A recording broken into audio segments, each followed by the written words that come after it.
graphics coming up.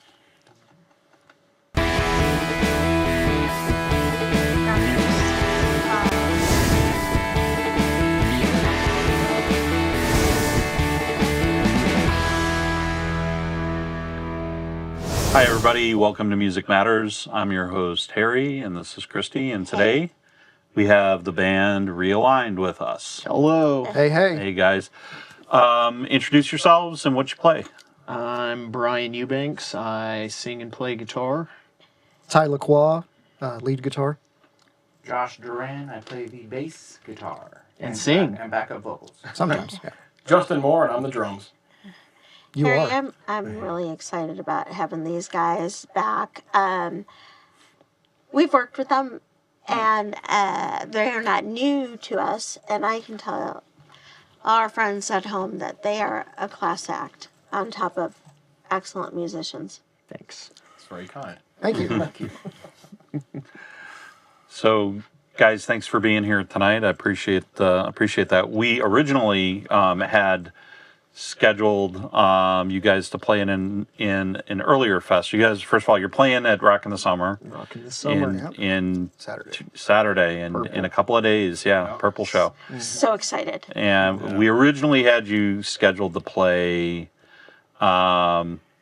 earlier in a different show, and February. that didn't work out exactly. So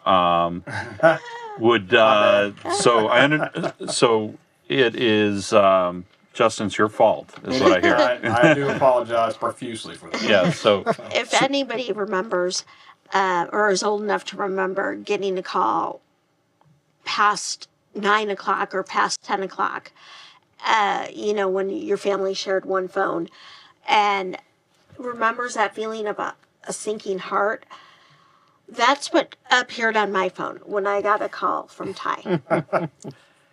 And my heart kind of sank. Yikes. so I sent you a text to begin with. yeah. And when I got the text, my heart sank. It still has the same effect. Yes. Because Sent her a text and then I called her. because I knew, Ty, that you were you're a do business by phone person, but if it's just like, hey, this time, that time, we're gonna text. So what exactly? I just got this feeling. Ty. People want to know what happened. Yeah. I know. happened? Ty. What okay, happened? Ty sent me a text saying, "Hey, Christy, can I give you a call?" And I just knew. Yeah. But what happened to Justin? That's the Yeah. question. Why is this all your fault? I was on my annual ski trip up in Vail Beaver Creek area, and I was. Is that Colorado? Oh, yeah. I guess, is that not common knowledge? No, it's not. I've never been there. Sorry. Yeah, neither have I. Yeah, in Colorado, Beaver Creek area. Well, you guys said that you have a lot of listeners in Sweden, so Exactly. They would wouldn't- not know that. We weren't in the Alps, no. But yeah, I was just going down my fifth or sixth run of the day, and I was going. It was blue, and just started going down. One of the steep parts. My skis got crossed up, and I went down pretty hard. And when I got up, I was like, "Oh no, there's a problem," because I couldn't stand straight. And of course, it was just screaming, pain. But I could never keep my skis straight. I was like, man, and I tried to ski. I'm just in agonizing pain. I'm like, I can't. And of course, my girlfriend was like, stop being a wussy. What's your problem? I would say. You can ski down. You don't want to be a loser and have one of those ski patrol people come break you down. It's $1,000 trip. And I was like, well, I guess I'm going to have to make it down. And I tried, and I was like, man, this is terrible. But I realized if I kept my ski in, like pizza? just pizza.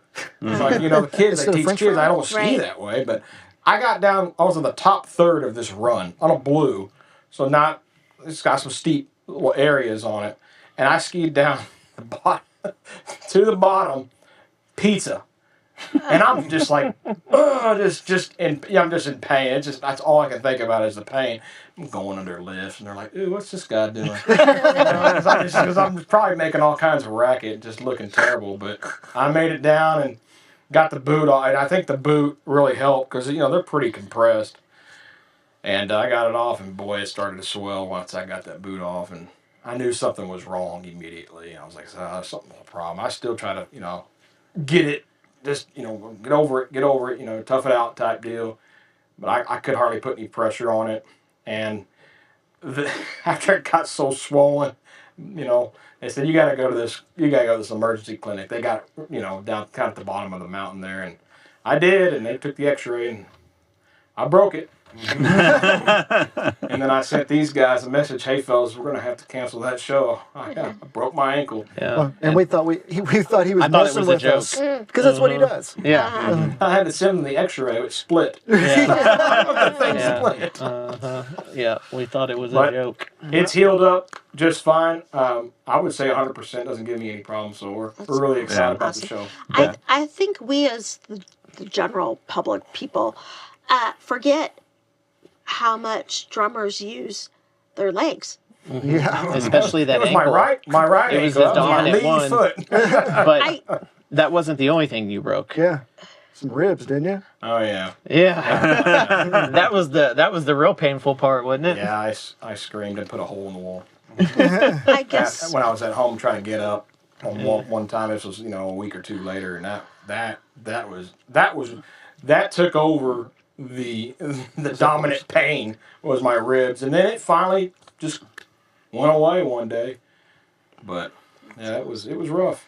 It was rough for a while. awesome that it went away. Yeah. But I guess we forget because we always see the big, bass drum. We forget that you're using your feet and legs behind it. And when somebody says, well, I mean, he's got 2 feet, can he use his left? And We did try that. yeah. It did not work It very does well not, at all. Yeah. I had a drum set in my house for 7 years before I decided to sit on the throne. I couldn't even sit on the throne because the way you prop yourself up and your calf muscle, your calf muscle. Obviously, your calf muscles. I couldn't do it. I mean, so I think just sitting behind a drum kit is amazing. Yep. And then to play it is Takes incredible. a lot of work. Yeah. Takes a We lot of put the work practice. in. Coordination. Yeah. He definitely has put in the work for sure. I know that feeling of tumbling down the hill because I was on a business trip. We went skiing and I was doing the bunny hill, and I was with the only other person because the company that I worked for was headquartered at the time in Denver, and so the only other person that couldn't ski as well, like to do all the greens and blacks and everything, the blues and blacks and everything was. Lady who did our order processing, so she went with me down the basic bunny slopes, and then she's like, "Hey, let's try this one." And so I went down, and it was supposed to be a simple. Is it green? I think is it green? Green's the easiest. Yeah. Yeah, so it was beyond the green. It was the first level blue, and I look at her and she's like, "It's an easy one. It's just straight." And we turn the corner, and I don't know if you remember, ABC used to have their Wide World of Sports where they had the skier coming down the hill. That was me. And I got up and I tried to do it again, and I did it one more time, and my ski went shooting down the hill. Yeah. And I got up and I'm carrying my ski, and I was walking down the hill, and I handed my other ski to her because she'd grabbed it, and I said, "I'll meet you at the bottom." And I walked down the river. it's Wow. tough. Don't blame ya. It's tough. Did you have to stay longer, or were you in the hospital, or? No, they released me once they put me in a Okay. boot. Said, "Pump it up, see ya." I said, "Oh, okay." Yeah. So I walked out of there in a boot, and that helped, I guess, just the pressure around it. But I mean, I stayed off of it, kept it elevated, did the ice. No, I didn't have to stay any longer. We drove though, Okay. so I was able to get a ride back, but that was not fun. We had to stop very often because just sitting like this Right. with all, just for a long period of time, not, with the blood going to it, started to kind of feel like throbbing. So, okay, it's time, I got to elevate it. So we had to pull over, but, it could have been worse. I Yeah. guess. Yeah. I was glad that you were okay. I mean, that was Right. the first thing. Thank you. So now, Were you able to get behind the kit right away, or again, or did you have So to? I tried it with the left foot, 'cause I got Right. a double bass pedal, so I was like, Uh-huh. I got, let's see. They even came over just to kind of, just to practice there, 'cause we hadn't practiced in a while, and it didn't go. What was It's all the, hands after that. the time between when we played last and when we got back together? What was it, 2 months or Yeah. something like Yeah, that? at least. So the last time we played we were together. That was at Cicada at the show, I guess. That so, was it. Yeah. Yeah. That was And the last time. that was the freeze show where people almost wiped out on the ice. Yeah. Yeah. Yep. It was like the ice, the snow. Yeah. Yep. And there were a couple other drummers from other bands. Or there was another drummer who had slipped on the ice from another band. So it was like something was in the water with the winter. Something in the ice. Yeah, Yeah, something in the ice. But now everything's realigned, right? Everything is. Everything's lined He's up. got it. Yeah. Okay. Awesome. So Nice. so I wanted to talk about the name of the band and your influences and everything. So where did Realigned come from, and how did you guys, Started with Tyler and Justin. Yeah, so I've known this guy right here since 4th grade. We grew up together and pretty much just always wanted to be in a band and play. And he started out on guitar. He was terrible, And of course, You're pretty good on drums. Yeah, I mean, so- I can't play drums, so. But he ended up one day. What was it, in high school? You just got this wild hair. He's like, I want to play drums, and he's like, oh, okay. So he jumped on, bought a Ludwig kit, right? Yeah. It was just cheap Ludwig. They don't make it anymore. They called it a rocker back then, but it was just their starter drum kit. And I was 16, and then we Yeah. kind of fired off from there. Yeah, I remember he hit me up. I was a bag boy at Kroger, and he called me. He goes, hey, man, it came in. So I left work, went straight to his place in my freaking 92 Chrysler LeBaron. Yeah. Same damn Yeah. car. Yeah. Was the With the white headliner top. was the headliner coming down? No, but it was a was convertible. If it had a headliner, Oh, it would yeah. be. Oh, I had the hard top. Yeah, but it was a white. convertible white top. We called it the snakeskin paint job because the hood was all peeling. You remember that? We call it the Red Baron. Red Baron. Yeah, and the top didn't work. Hey, it was a pretty car back in '92. Oh yeah. Yeah, what year was that? 2002. Yeah. They had some miles. Yeah, I think so- mine had been to the graveyard by then. yeah, this one should have been.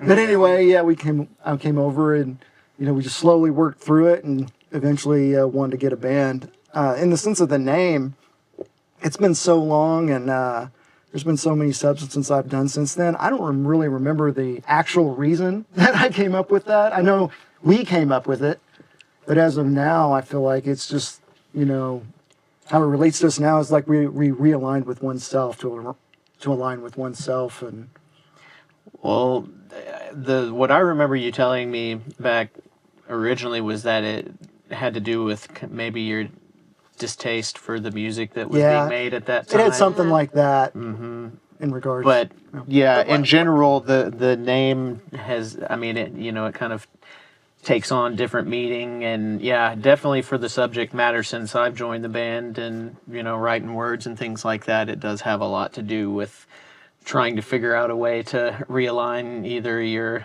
mental state or physical state or where you are in life, and so yeah, it's whatever I guess you need or want it to be. yeah. Well said, sir. Yeah. Good. How did you pick these guys up? So I picked you up, dude. yeah, he that was- tried really hard, and he picked me up after a pretty good amount of time. But whenever I first got to drinking age, of course, the spot that I would go to had karaoke on Friday nights, I think. So that would be, the Friday night activity. And I think that's where he saw me at, was singing Soundgarden or Led Zeppelin. Well, actually, or so whatever. it's kind of funny because one of my buddies was working there, bartender, and knew that we were looking for a vocalist. At this point, we had the whole band minus the vocalist. We were ready, and we had songs written. We had a lot of songs. musical compositions. Yeah. So hey, come down here Friday. He's always here. listen to him. He, check him out. I think he'd be a great fit. So I come down and he's walking around, and they finally call him up, and I'm getting a drink at the bar and not thinking anything of it. And he busts out with Pantera's Cowboys from Hell. Oh, And I was like, I'm sitting here, I'm like, yeah, he's going to be able to sing this, And nope, no, perfect. Yeah, knocked it out. Then he did Temple of a Dog later, with a bunch of Chris Cornell stuff, and then some Led Zeppelin. At this point, I go up to Brian, I introduce myself and try to, talk him into coming and trying out. He didn't want anything to do with it. There was no interest at all. Yeah, so months go by of me bugging him. I finally was able to get his phone number where I could bug him even more. And I think finally he just probably got sick of me and was like, yeah, I'll come over. I just come over and listen. That's all you have to do is come over and listen. He came over. We played a song now that is off the album. Reclaim was the first song that we played for him. And he just sat there like this, didn't make no facial expressions, nothing, and just listened to the whole song. And then we got done, and we all kind of looked at him, well, what do you think? And he just, nothing.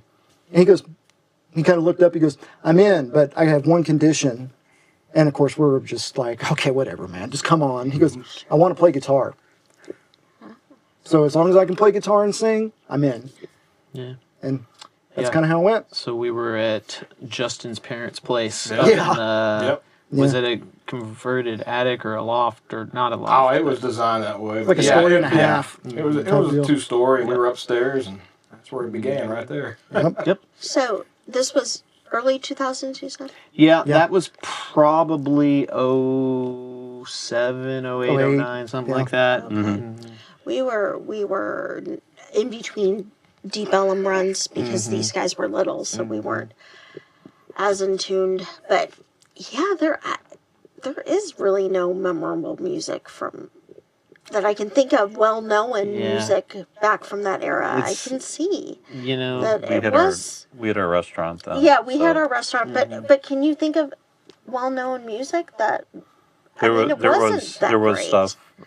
It was few and far between. There were a lot so I of could see why. changes, Yeah. right in from the 90s to the 2000s. And then I Definitely. think around that time was kind of like a transitional Yeah, period. it's kind of an Yeah. odd Yeah. sound. New metal was kind of Yeah. going away, and I think maybe sort of like that old school rock revival stuff was kind of coming out. And Yeah. yeah, wasn't our thing. It wasn't their thing, wasn't my thing. Of course, I always have been listening to the older stuff, 90s stuff. No matter what decade we're in. Yes. Well, it was indie, like plain white teas. Yeah, and, exactly. Yeah. And pop, like Britney Spears, and Foo Fighters, of course. Yeah. Always had Yes. some stuff. I'm like going through my play. Enjoyed. What was the playlist that I had when I was doing the build Right. out on our restaurant? And, That's a good, yeah. That's like how I'm kind of coming at it, and so there was some stuff that was there, but you're right. It was definitely a transitional kind of a period. So, Finger 11 and Yeah. Disturbed was kind of starting Yeah. up around that time. yeah. Yep. So I gotta ask, both Brian and Josh, play because I'm not a musician, but I'm in tune to the lyrics and in tune to the sound. I guess 'cause I have probably good ears, although I sing very flat and off key. But Me too. anyways, is the only thing I can relate to this is singing and playing guitar. I've heard it's very difficult, and I believe that. But at the same time, is there a little bit like it's almost easier because I grew up around a lot of golf courses, and the kids said I never caddied, but the kids said it was easier to like double caddy almost than just to throw one golf Yeah. bag Keep over you your shoulder. balanced. It was yeah. Yeah. Do you kind of feel like that, Josh? Do you kind of feel like that, or is it just hard? Well, the only time I ever do any double strap is when I'm playing disc golf. But I mean, with the guitar and the yeah. vocal. Well, I grew up playing acoustic guitar, so I was always sitting down. Okay. That's how I learned how to play. And then Okay. when I got into the first band with Brian, Back in high back school. in the day, I was playing standing up with the electric guitar, and So you two were Yeah, you two were a thing, and then and you two were a thing, and then you put your things together. Yeah. So we. Okay. And we became the thing. Track that. You got it. That's it. Yeah, it's big. No, yeah. Josh and I both went to the same elementary school. That he Oh, didn't wow. show up until it was first. second grade, first grade, second Okay, grade. yeah. But we went to the same elementary, middle, and high school, and we knew he was a class above, so I was friends with his brother, still friends with his brother, but we didn't start jamming and hanging out until high school.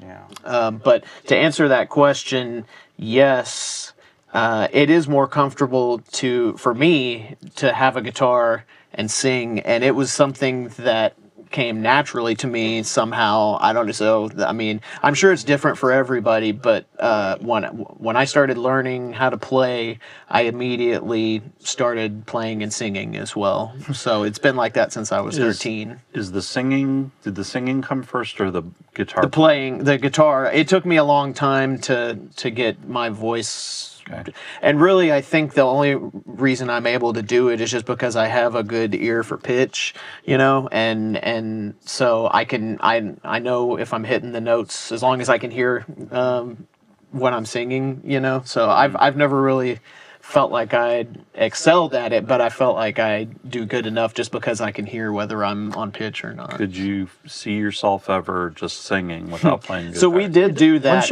One show. and it was the most uncomfortable thing I've ever done. Now, It was his first show with us. Because I've heard this from singing guitarists that it's like this. It's the security blanket. Yeah. I gotta. well, what do you do if you don't have a guitar keeping you busy and making it look like you're doing something productive? You just, Yeah. and I'm not great as far as rhythm, dancing, and stuff like that. So it's like, what do you do? And so a lot of singers that are successful at it, they move around a lot and they're, very demonstrative and they're getting the crowd into it and all that stuff. And none of those things really come naturally to me. Gotcha. So the guitar is the piece that makes it work. So I can see why you have that condition. Yeah, it is. Yeah. Yeah, Absolutely. But you do a great job. Thank and, you. Yeah. Thank you. I mean, it's flawless. We were talking about Sativa Kid earlier. Their singer is crazy. Exactly. He does the Scooby Doo and all sorts of other stuff on the stage. Never came naturally to me. And we just had Triple SP here. I don't know if you know those guys, but their lead singer is very energetic but he'll pull himself off to the side and let the guitars play and showcase. And I thought that's pretty cool. That's cool. 'Cause he's got And a good awareness of what his bandmates are doing and all that. It's nice to see different, like why we bring in different bands, because it's nice to see different styles of different bands. Yep. I got to ask about Oblivious Child, because I'm a lyrics person, and you guys really hit that song hard, and I mean, you hit all your songs hard, and I mean in a good way. But you really hit that one especially hard. I was telling Brian that I was hearing like a chugga chugga, only not quite a chugga chugga, and it was more of a unique chugga chugga. It's kind of odd. Yeah, for sure. Yeah, and I really enjoyed that. But the Oblivious Child. So I was telling Brian, I like to kind of guess what the song is about or try to, my interpretation, and then y'all can tell me that's right, or you can tell me that's wrong, or you can tell me it's whatever you want it to be, because I know some artists don't like to reveal the exact specifics. But I was kind of hearing almost like a child, not necessarily like your child, but just a young person in general who thinks that like money falls from the sky type of thing, That's a good way and to put who's it. never had to work for anything. Ty, you you had a good job to bag at Kroger. I mean, I think that job teaches a lot. And I kind of relate it to a couple of things. More theatrically, movie? How would you say movie in theatrics? A movie? Cinematic. Cinematic, yes. I'm thinking of when Woody told Buzz, "You're not a toy." I feel like you're kind of like shaking this child, like you're like oblivious to this. You think like these wars were just automatically won, and you think that money just falls from the sky. Yep. Isn't that the third name of the song? We changed it a couple of times, or you changed it a couple of times. Well, who wrote it? Did you write it, or yeah? The lyrics, yeah. So yeah, no, you're nailing it for sure. Just it was from that time period and where we were hanging out. There was a mix of different demographics. You know, we definitely, I think, all came from a similar working class type situation and all. And then some of the folks we were mixing with at some of those bars and things like that definitely were what you just described. Yeah. And there was just, of course there was, staring down noses and things like that towards our group, and we were listening to the way they would talk to the people that worked at the bar, or, just kind of very like the help type situation, like talking down to them and stuff like that. Right. And so yeah, it was just one of those. You always, whenever you're writing lyrics, you want to have something, if you can, that strikes an emotional chord inside, so that whenever you go to sing it, and maybe sing it for 20 years or something like that, you want to still have a little bit of emotion at least, and so that's something that pisses you off, maybe, that you're watching. Right. So yeah. Josh, I feel like you have something to add to that. That you remember about that. Well, yeah, that was the TCU area, I believe. Yeah. It's Okay. down University in Barrie. Yeah. Yeah, very, what's that, affluent area? Yeah. So yeah, I was there. It was a little bit of a weird mix. Yeah, it was. Of just right there on the edge of where we were coming from, and then folks coming from different. But it was like we would go there and it would be karaoke night, so everybody got their time to shine there. So That's true. It was fun. Yep. Yeah. But yeah, you nailed it. But Yeah. I feel like it could be applied in several different ways. But Yeah. that's you pretty much. And just when you want to shake the hell out of somebody and say, Yeah, it's like you're not Wake in up. reality Yeah. with the way that you're Yeah. seeing the people around you and talking to them and treating them. Yep. so you guys got a new one coming out. Yeah. Friday. We got one song coming out Friday. A new single. It's called Back Then. And that's going to be the first song off of our new group of recorded songs. I don't know if you call it an EP or an album, or I think probably an EP. It's going to be 7 songs. Yep. 17. But yeah, so new one coming out, hitting the streamers this Friday. Are you so you're dropping them one at a time? We'll drop a few.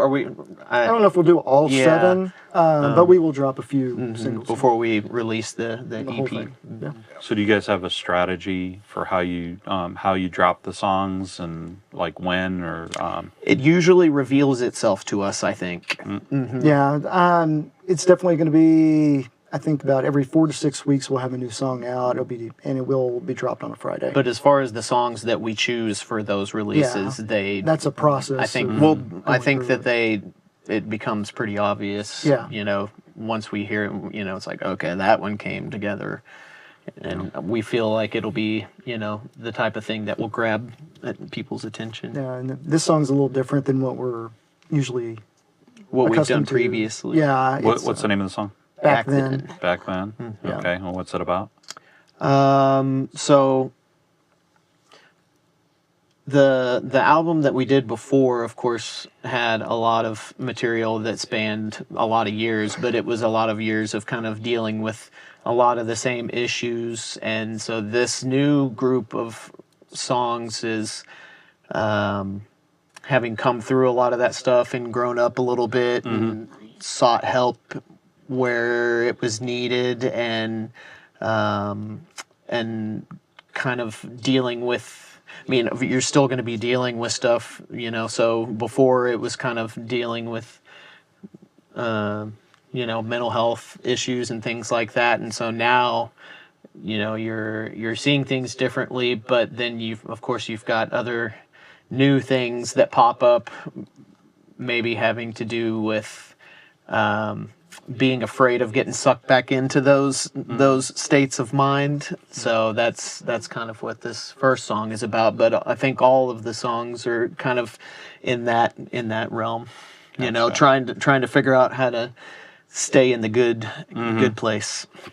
Stay on the wagon. You've mentioned mental health themes a couple of times. So what would you say is your, for lack of a better way to describe it, your mental health related song or songs, and why? Well, Disconnect us.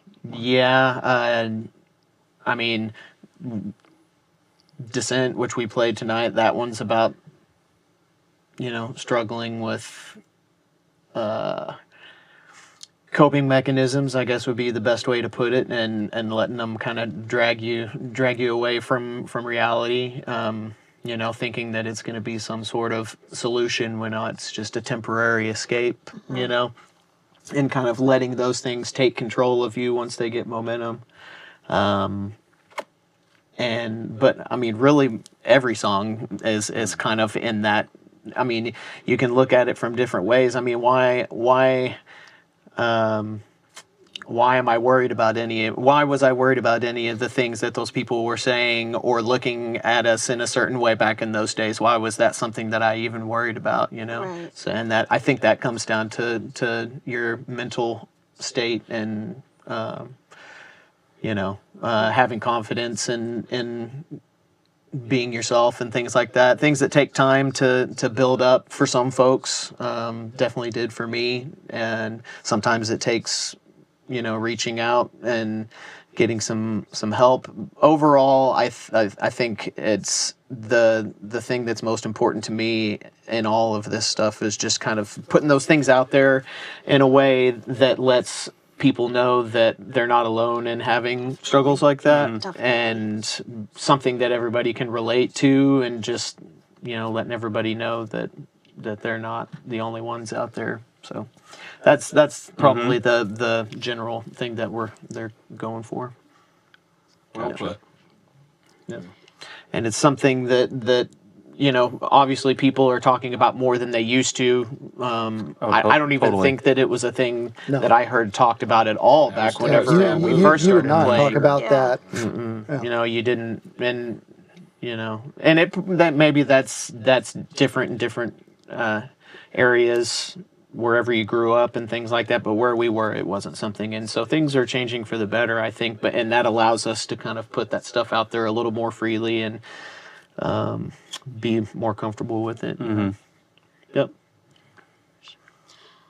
And set to really cool music. Yeah, exactly. So your music just like Well, pulls people in. I was going to actually ask about musical style and like where do you guys see yourself, and I see that you have some new toys. Yeah. So maybe a little bit about what how your new album sounds with the new toys and what those are that you guys are using. Well, we're running Quad Cortex now. And you were using Helix before? Yeah, so we were using amps and started with amps. Yeah, we were using I used like Marshall Full Stack. He was using a PV at one point and he switched over to Marshall. We really wanted to change how we practice because we wanted to become more tight, and we wanted to be as tight as we possibly can. We wanted to be able to hear each other and hear what we were doing, because for the longest time, I mean, it was amazing whenever we went to the pedal boards instead of the amps and then started doing the in-ear monitors. The guys were like, oh man, I can actually hear what you're saying, and like you can hear the guitar parts and all that stuff. So it was, I mean, as much as it makes things way more convenient to have everything down to a pedal board, and we're not bringing amps and we're just plugging into front of house and all that stuff. But it also makes it more efficient for practice, and I think has made a huge difference since we made that change. Helix was good. We played it, and we had the patches that Ty came up with, and it sounded great. That was what we recorded the first album with. Yeah.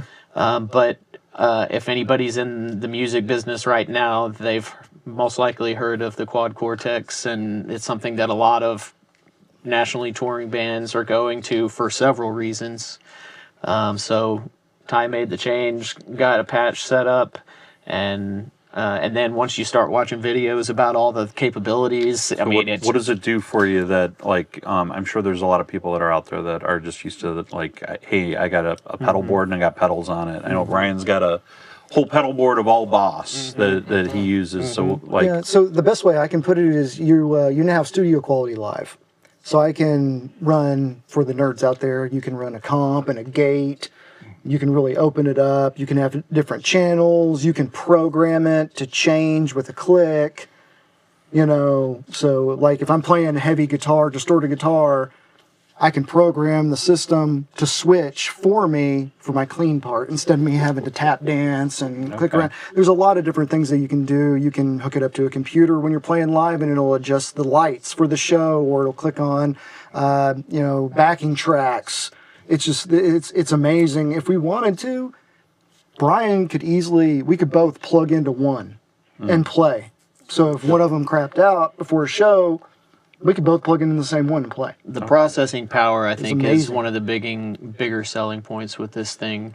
But it's got a ton of presets that are high quality, good sound, and the ease with which you can, once you understand the order that you want to put things in, just like you would if you had a real pedal board, what you want to have at the beginning of the chain and what you want to have in the middle and the end and all these things.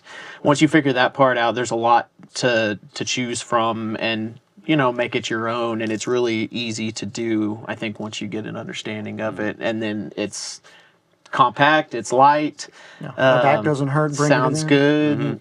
I've had a blast messing with it. So what I'm working on right now, and this is also something that a lot of the big bands are doing, is using the pitch shift or transpose functions where, we play in 4 different tunings for between our songs, and I've got it to where I can do that with 2 guitars now, using that transpose.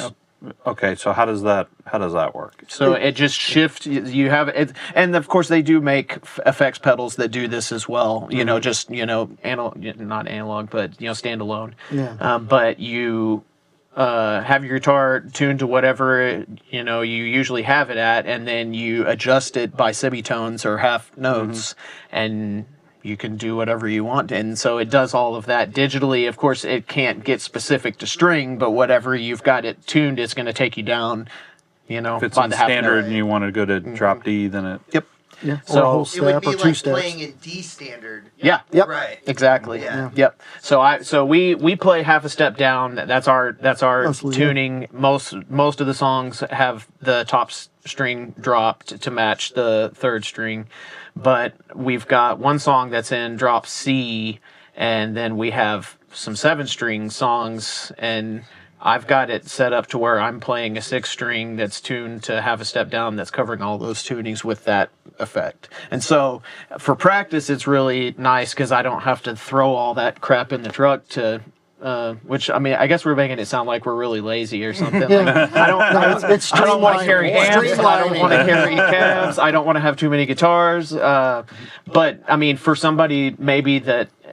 And instead of starting out thinking, well, I want to be able to play in all these tunings for whatever reason, if it's fun, instead of thinking about having this collection of guitars, you can have just put your money towards having some good quality guitars maybe, and then just using the pedal functions to do your different tunings, or, that's the way I'm looking at it. Gotcha. So I know before, Ty, we had spoken about guitar and the guitar mechanism that you've got on there where you can lock the string. bridge. Yeah. You can lock the strings in, so you use Another point of laziness, we don't want to have to tune our guitars. Yeah. So Save your energy energy for stage. Exactly. not That's it. You, Well, load in and load out. It's one less thing to worry about, Yeah. and it used to not be an issue because we really didn't think about it, but now, when between songs, every song you have to tune. Which now we just pull the guitar out and go, and for every song. Don't So worry there's about not a long waiting period in between songs, and it's just we typically use Evertune bridges, that's the piece that makes that possible. and they're amazing because it not only locks it in, like you said, but every saddle moves. So it always keeps tension on that string to keep it in tune and have perfect intonation. So one thing that I ran into, especially in the studio on the first album, because we didn't have Evertunes, is if your intonation's off a little bit, I mean, you could play up here and you're in tune, but down here you're not. And so it got pretty rough at one point, including when you're paying for studio time, that they're like, hey, you're out of tune. Hey, you're out of tune. You're a little out of tune here. And he can adjust. You can adjust it in Pro Tools with That's it, not what you want to do. but it takes forever. That's just more time he's going to have to spend on it. So we were fighting tuning, and it really doesn't matter what guitar you have, even if it holds tune very well, you're still going to do this. So they've kind of got it down to a science where if you have a song for like a rhythm part, you can lock in the strings and you can't even bend them. Well, you can bend them, but when you bend them, it doesn't change. It doesn't change the pitch. Interesting. So it's just makes it so tight and so perfect when you're playing in the studio. I like to be able. Especially with the drop D type tuning. I like to be able to hit the root part of the D chord as well, and just let it ring and just hear it all in tune. And I hate whenever you do it and it's off, a little bit off. And with these things, it's perfect every single time whenever you're hitting your root chords up there on the higher strings. That's what I love about it. But also, it's not affected by temperature, it's not affected by moisture, it's not affected by contact. And that's another selling point, is that for people who play really hard, and hit the strings really hard, it doesn't affect the tuning. I mean, it's all a mechanical piece, and it's built really well. So not only have we bought guitars that have those bridges in them, we've sent guitars off to have them installed with those on them. I was going to ask you about tragedies on stage, but I have a feeling I may know what's your biggest tragedy on stage. What's that? With tuning. Yeah. I mean, it's I mean, nobody. I mean, we're trying to be up there and maximize the time that we have up there and be entertaining and and whenever you have to stop and take the time to tune and all that stuff, it's just annoying. Yeah.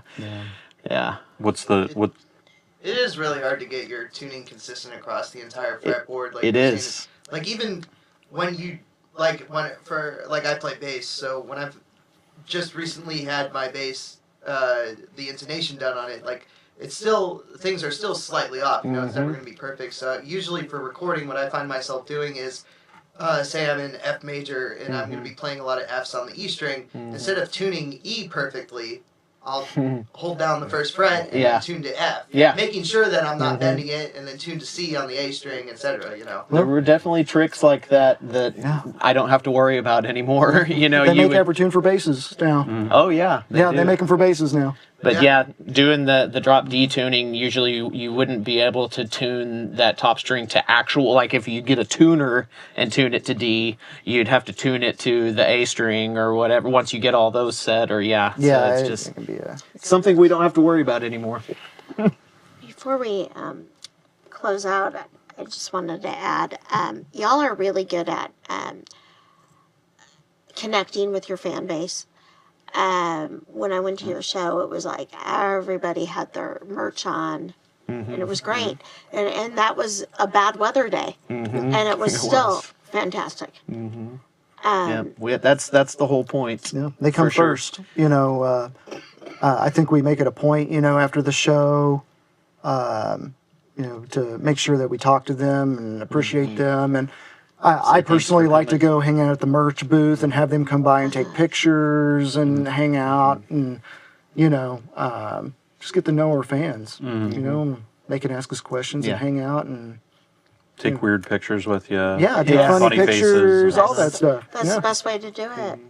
But yeah, Yeah. no, you're right. The having people relate to either the lyrical content or the music itself. That's what I mean, we're basically. I mean, it could be them up there playing the songs and us down there, and we're still kind of having the same connection there. It's like all of us appreciating that type of music, and Well, it just so happens we're the ones up there playing it. A lot of in the scene today, that is, it is that switcheroo that happens because you're playing today, and the guys that are in the audience may be playing right before you, right after you, or Yeah. next week. Exactly. So it's you are playing to fans and friends and family and other musicians a lot. Yep. Oh, yeah. Absolutely. And they've developed their own fan base, Mm-hmm. their own folks that they've met along the way. We get a I lot. hear Who become their new friends and family. Yep. Yeah. Exactly. We get some That's it. crazy requests on the social media, like they're wanting guitar tabs. There's people like, Yeah. "Oh, we can't find your guitar tabs online anywhere." Learn how So to play the songs. yeah, we want to play your songs. you're not getting any social media stalkers asking for used strings or anything, are you? No, not that bad. No, not But yet. that's awesome that people want to. Yeah. I mean, that's what do they say? That's the best imitation's the best form Yeah. of flattery. Absolutely. Yeah. Never That's would great. think. Yeah, I That know. Never would have is- thought about. So that definitely wasn't in mind. No, whenever I you're- didn't think anything. So where are your fans? You said you had a way. You were telling me you had a way to be able to look and see where. Yeah, so your I mean, at listenership least on is. Spotify, they have artist profiles, but also if you get on Spotify on an actual computer, you can actually scroll down and look at their listening base. It'll tell you what's their top cities, where in Right. all of that for every artist. Right. So we kind of when we market, we definitely try to hit the U.S. It just happens that South America and Europe, Brazil, Is that in South America? yes, that South America. But anyway, South America He and didn't Europe's know where that it is. geography was going to be a part of it.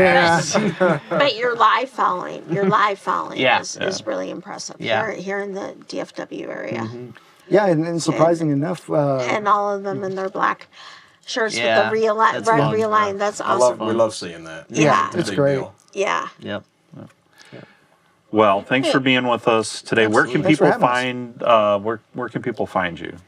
Well, it's on the socials. It's Realigned Band. It's I guess Facebook's is just Realigned Band, and then all the other socials are going to be Realigned.band. Our website is Realigned.band.